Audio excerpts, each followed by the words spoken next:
ce passage à Héroul-Léguer, curieusement, je ne l'ai encore dit à personne, donc je vous le dis à vous, mais curieusement, il existait sous le nom de Donnelly, d'un flic new-yorkais. D'ailleurs, on sent bien qu'il y a du flic new-yorkais là-dedans. Il est bourru, brisé par la vie, taciturne.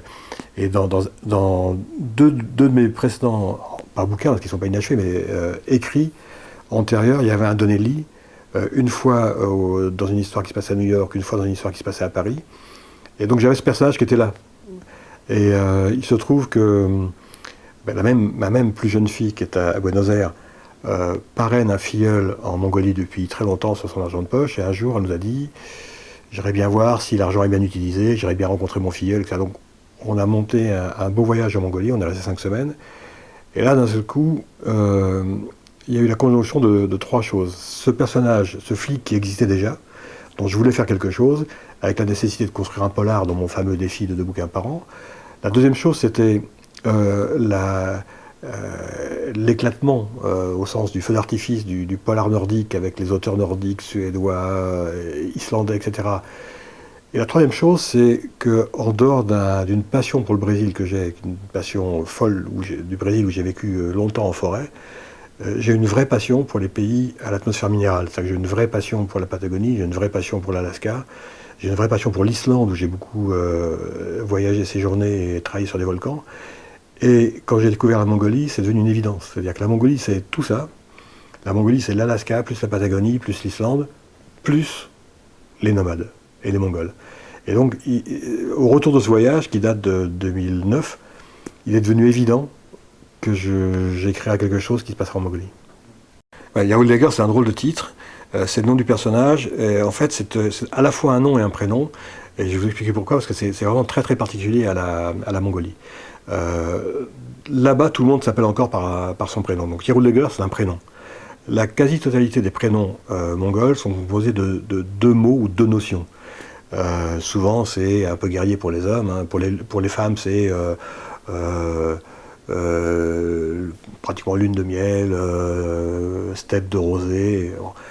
Pour les hommes, c'est plus cœur d'acier, hache de fer, etc. Il se trouve que Héroul-Léguer, qui est un vrai prénom mongol masculin, associe 2 notions, la notion d'abondance et la notion de promesse. On pourrait dire que c'est souhait d'abondance ou promesse d'abondance. Je l'ai choisi parce que ça sonnait très bien. Je suis vite tombé amoureux de ce nom-là. Et puis il y avait un clin d'œil à me dire que si Héroul-Léguer est une promesse d'abondance, peut-être que j'aurai des droits d'auteur qui vont tomber en cascade. Mais avant tout, j'aimais bien le prénom. C'est une bande d'hurluberlus d'une centaine de personnes qui n'ont aucune connaissance historique du nazisme. Aucune. C'est-à-dire qu'il y en a qui pensent qu'Hitler est encore au pouvoir et que c'est pour ça que l'Allemagne est une puissance économique. C'est-à-dire qu'ils n'ont aucune culture ni politique ni historique. Ce qu'ils voient dans le nazisme, c'est le rebond d'un parti prêt à tout pour sauver son peuple. Or, les Mongols sont dans une situation en ce moment assez compliquée où l'exploitation de leur richesse s'est faite de façon néocolonialiste. C'est-à-dire, d'abord, les Russes sont restés 75 ans et ont tout piqué sans rien payer. Donc, ils se sont fait exploiter par les Russes de façon, mais sans discuter, quoi. Occupation militaire, occupation économique, et basta. Et quand ils se sont libérés du joug soviétique, ils sont tombés sous le joug d'un capitalisme bien plus violent que le nôtre, qui est le capitalisme chinois. Parce que nous, ici, on discute entre nous de libre-échange, de mondialisation, etc. Là-bas, c'est du capitalisme sauvage. Mais surtout, à la différence des autres pays, les autres pays exploitent la richesse minière de la Mongolie. De façon sans scrupule, brutale. Bon. La Chine, c'est différent. La Chine, elle exploite les richesses minières, et en même temps, elle exploite tout le reste. C'est-à-dire que petit à petit, elle s'immisce dans le commerce, dans les services. Donc il y a un réel... la Chine ne possède pas 50% de la Mongolie, mais dans l'esprit des Mongols, la Chine les possède. Et c'est pour ça qu'il y a vraiment... J'ai rarement vu un pays où il y a une telle haine d'une communauté. Curieusement, il y a eu l'équivalent de ce qu'on appelait nous des ratonnades à l'époque, et qui sont on va dire des ratonnades anti-chinoises. Il y en a beaucoup. De cette violence-là, il n'y en avait pas. Mais curieusement, j'ai rajouté à cet épisode-là le fait que les deux prostituées mongoles soient pendues et tondues. Et très honnêtement, quelques mois après que je l'ai écrit, c'est arrivé. Il y a effectivement eu des femmes qui ont été tondues pour avoir été maîtresses de cadres chinois. Donc le charcutage des 3 contremaîtres, pas autant que ça. Il y a eu des tabassages, il y a eu des crimes, mais pas comme ça, pas aussi violent que ça. Mais l'épisode des filles, oui. Et oui, ça s'est confirmé peu de temps après. Les nomades en général, enfin les Mongols en général et les nomades en particulier, n'ont jamais été des grands commerçants. On peut lire n'importe quel récit de voyageurs dans les siècles qui sont passés. Tout le monde décrit le nomade comme trop gentil pour être un bon commerçant. Or, en ce moment, le pays est livré à la loi du commerce. Parce qu'il est riche en charbon, il est riche en uranium, il est riche en toutes sortes de minerais. Et dans la négociation qu'il y a entre les deux voisins qui sont terribles, la Russie et la Chine, qui viennent exploiter les mines et les richesses, le Mongol ne sait pas comment tirer son épingle du jeu.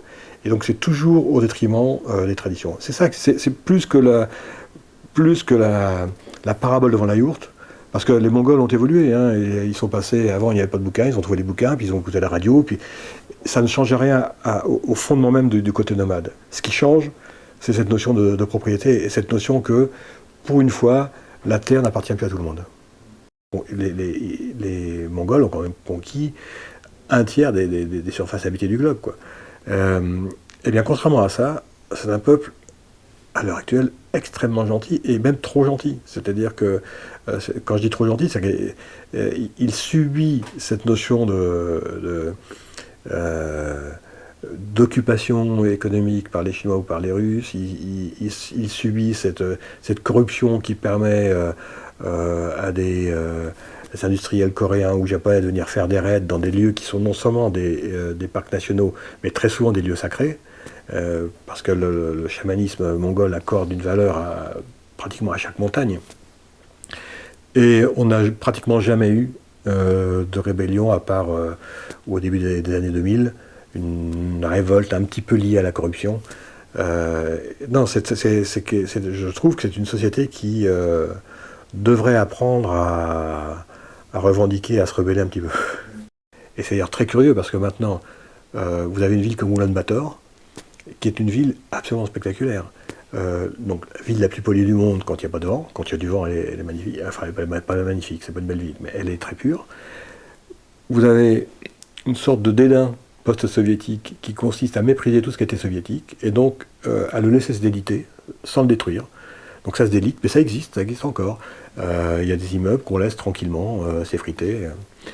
En même temps, vous avez une ville de nouveaux requins de la finance qui construisent des immeubles magnifiques, et on a l'impression que c'est ici que se joue une sorte de nouveau Far West financier.